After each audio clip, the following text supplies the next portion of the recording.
Challenger 2-inch is the main battle tank of the third generation of the Royal Tank Regiment. Despite being the successor of its namesake, this combat vehicle consists of 95% new equipment and components. In the absence of internal competition, the British were able to create one of the most protected tanks in the world, which has demonstrated its excellence in combat conditions for over 25 years. Challenger constitutes the basis of the armored forces of the United Kingdom, and it is not planned to be decommissioned for the next 15 years. In the 1970s, work began in Great Britain on creating a tank for the Iranian army. The project was named Shir-Iran, which means Iranian lion. The British chose the British-made Chieftain tank from the 1960s as the base for the project, but before delivery, the Iranian military command demanded that some of the tank's shortcomings be addressed. Specifically, they required that the engine power be increased to 1,200 horsepower, a new hydromechanical transmission be installed, anti-mine protection be strengthened, and the electronic equipment be updated. Considering the customer's requirements and desires, the British accepted the job. However, during the process of creating the new power plant, a large number of problems arose, and Rolls-Royce specialists could not meet the established deadlines, resulting in cancellation. A huge order for 707 tanks was not possible, so Britain had to come up with a new proposal for the contract. Eventually, after negotiations, they reached an agreement for a gradual improvement of the tank and delivery in multiple batches with subsequent upgrades. In the late 1970s, Britain and Iran signed a new contract for the supply of over 1,200 updated Ashur II tanks. The main distinguishing features from the previous model were an updated body, specially designed projectiles, a stable turret with combined armor, a new hydropneumatic suspension, and an updated fire control system. Several prototypes were built and underwent testing, but at that time, the Islamic Revolution broke out in the Middle East, and the contract for the supply of Shir II tanks was cancelled. It is hard to imagine the expression on the faces of the English who spent a huge amount of effort and resources on the development of the project, but the country's leadership considered it foolish not to use the experience gained in creating the Ashur II tank. They decided to resume work on the project to re-equip their tank army, and thus the Challenger tank was born. It is worth noting that the machine was practically identical to the export version of the Ashur II. From 1983 to 1990, 420 Challengers were produced, and all of them were supplied to the troops. In 1991, these tanks took part in the Gulf War and performed well, destroying about 300 Iraqi combat vehicles without suffering any losses in tank battles. They were able to hit targets at a maximum distance of 5,100 meters with a Challenger's armor-piercing shell. However, compared to the American Abrams, the Challenger looked insufficient. Dynamic also had problems with operation in hot desert climates. However, this technical issue was eventually resolved during a period of conflict. On the other hand, feedback from military personnel was far from positive. The machines were criticized repeatedly for their unreliability and uncomfortable working conditions for the crew, as well as an imperfect fire control system. In 1987, tank biathlon competitions were held among NATO countries, in which the British combat machine performed poorly, coming in last place. For these reasons, the Challenger's service in the British Army was not particularly long, and by 2000, all of the machines had been sold to Jordan. It is worth adding that the Challenger was originally considered an intermediate model, and the question of which tank would eventually become the mainstay of the British armoured forces remained open. Despite all of the Challenger's shortcomings, it still raised British tank design to a new level. However, the knowledge and technology gained were not sufficient to compete with global leaders in the creation of combat machines. Some experts claim that the monopoly of the English company Vickers Defence Systems, which had been developing British armoured vehicles for many years, was the cause of the lag. As is known, the absence of competition in any field significantly hinders technological progress. In order to stimulate domestic production, the government announced a competition to create an experiment for Great Britain, in which, in addition to Vickers, other countries could participate, such as the United States, Germany, and France. And Brazil, but here there is a double-edged sword. Everyone understood perfectly well that the adoption of the experience of another country, even if superior in technical characteristics, could lead to major problems in case of political disagreements. Sanctions could be imposed on the country, and then the Royal Armoured Brigade and all of British tank building would face failure. As a result, the tender was won by the Vickers Company, which presented the Challenger 2, which they had been working on since 1986, and the project was financed by personal funds. During the tests, it was proven that the new tank fully met all the military requirements since 1994. The first machines gradually began to enter the troops for testing, but problems arose with the start of operation, resulting in several years of produced tanks not being put into service and stored at the factory for economic reasons. In total, the Army planned to purchase about 380 Challenger 2 tanks, which are heavily armored and well-protected tanks. Their combat weight is around 62.5 tons, and the turret and hull consist of second-generation armor, also known as Dorchester. The information and characteristics are classified as secret, but according to experts, it is definitely twice as strong as steel. As needed, modules of dynamic protection can be installed, and the tank is equipped with a special crew protection system from the effects of nuclear, chemical, and biological weapons.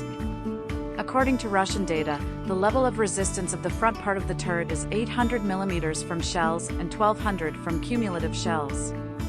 For comparison, the same indicator for the Leopard 25 is 800 and 1300 in the frontal projection. 2 modules of 5 smoke grenade launchers are installed on the turret to create a smoke screen, and there is also a device for injecting diesel fuel into the exhaust system. Measures were taken to reduce the visibility in the radar range during the design of the turret. The main armament of the Challenger 2 tank is a 120 mm tank gun with a barrel length of 55 calibers. The gun is equipped with a heat-insulating cover to reduce heat. And Brazil, but there's a catch. Everyone understood perfectly that adopting military technology from a foreign country, even if it surpasses us technically, could lead to major problems in the future in the event of political disagreements. The country could impose sanctions, and then the Royal Tank Regiment and all of British tank building would be a failure. In the end, the tender was won by the company Vickers, who presented the Challenger 2, which they had been working on since 1986, and the project was funded by personal funds. During the tests, it was proven that the new tank fully meets all the requirements of the military since 1994. The first machines began to gradually enter the troops for testing. However, problems arose during operation, which resulted in several years of tanks being produced but not being put into service, but stored at the factory for economic reasons. The Army planned to purchase about 380 Challenger 2 tanks. The Challenger 2 is a heavily armored and well-protected tank with a combat weight of around 62.5 tons. The turret and body consist of armor of the second generation, also known as Dorchester. The information and characteristics that are under the seal of secrecy are twice as strong as steel, according to expert statements. As needed, dynamic protection modules can be installed. The tank is equipped with a special crew protection system against the effects of nuclear, chemical, and biological weapons. According to Russian data, the resistance level of the front part of the turret is 800 mm from the box and 1200 from cumulative shells. For comparison, the equivalent indicator of the Leopard 25 is 800 and 1300 in the frontal projection of the turret. There are 2 modules of 5 smoke grenade launchers installed on the turret for creating smoke screens, and there is also a diesel fuel injection system in the exhaust system. When designing the turret, measures were taken to reduce its visibility in the radar range. The main armament of the Challenger 2 tank is a 120 mm tank gun with a barrel length of 55 calibers. The gun is equipped with a heat shielding cover to reduce heat. Note, some parts of the text are still unclear and could be interpreted in different ways. The bend of the gun barrel channel and self-stabilization in 2 planes provide effective fire at distances of up to 5.5 kilometers in 9 seconds. The turret can make a 360-degree turn. The gun is equipped with 52 shells and a caliber 7.62 mm machine gun mounted on the roof of the turret near the hatch. Another machine gun of the same caliber is placed near the loading hatch. The commander's panoramic Euro-stabilized sight is equipped with a laser rangefinder and thermal imaging channels. A distinctive feature for visual recognition from the first Challenger is the armored housing of the thermal imaging sight, which is located above the gun barrel. The fire control system was developed by the American company General Dynamics, and similar systems are installed on Abrams tanks. This means that British and American machines can synchronize with each other and transmit information in real time when necessary. The 12-cylinder diesel engine with a power of 1,200 horsepower is combined in a common power unit with a planetary transmission, providing 6 forward and 2 reverse speeds. Such a combination provides the tank speed on the highway up to 59 km per hour, and the hydropneumatic suspension of the support rollers provides the vehicle with exceptional body stability when driving on both roads and rough terrain. The driver's seat is equipped with a passive periscope for driving at night and a thermal imaging camera for rear-view amplification. The Challenger 2 was used in peacekeeping missions and exercises, but its first combat use took place in March 2003 during the invasion of Iraq. 120 tanks provided fire support to British troops during the Battle of Basra, easily dealing with mainly T-54 and T-55 Iraqi tanks. During the hostilities, 2 incidents were officially recorded that caused damage to British machines. One occurred from friendly fire when one tank mistakenly hit another, killing 2 crew members. Another incident was when the Challenger was hit in the lower frontal part of the body with a handheld anti-tank grenade launcher. The driver-mechanic lost 3 toes. There was a case during the fighting when one of the Challenger tanks received 14 hits from Milan anti-tank missiles at close range.